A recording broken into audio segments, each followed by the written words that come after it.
ki geldi. İndi içine yağ tökürük biraz. Sonra onu yayırıq.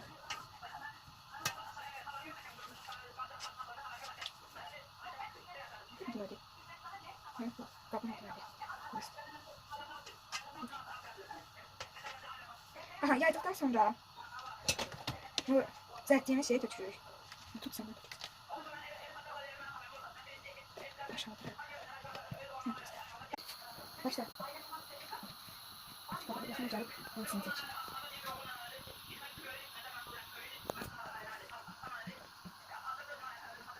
İndi biz bunu elədikdən sonra bunu belə düzəldəyik. Belə oldu. İndi mən bunu pişəndən sonra göstərəcəm. Üstündə şokoladda gördüyünüz kimi bilinir. Kekimiz pişənə qədər mən dedim ki, hələlik mən meyvə yeyim. Ona görə meyvələr çıxardıram. Armud olsun, bir də nə olsun? Bir də apelsin istəyirəm. İndi biz bunları doğrayaq. Özellikle armudu doğrayırıq. Mən armud doğrayacağam. Apelsin mən. Özellikle tapamızı nerede onu doğrayacağıq.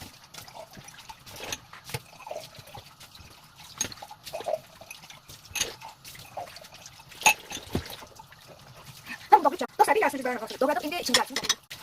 Dostlar, ikinci yarısını da doğradık. İndi bunları biz kabımıza yerleştirmeye kaldık. Biz bunları bunu bırakacağız.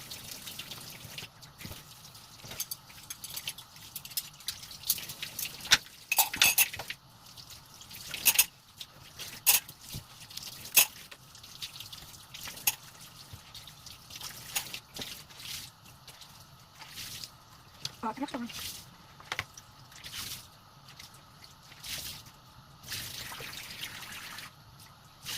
Tamam, tamam. Şöyle koyalım. Başka ne yapalım? Bunu daha iyi yap. Gel bunu koyalım. Bu silay. Aram silay. Dostlar, meyve tabağım sadece bir yağ. Beşik seni yağ. Bu sabahlarından bazılarım var. Olduğu videoda sizin bazılarından tanışalım. Yani aklımda kışa video var geldi. Resminiz, yöneticiye, yöneticiye, ama da çiçek bir sefer göstereceğim. O sıçacağım. Ben yanımda ne? Ama ton tübözürler var. Ben de bir yani. Ama çiçek tübözürler var. Ama da sen istediğin türünü tut. Hadi her sene tut. Her sene bir boyunca birden yeme. Hamısını yedi. Bu yaşı olandı. Yanlış. Dostlar, süperdi. Süperdi.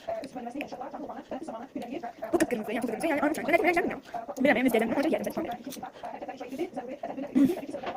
Süperdi.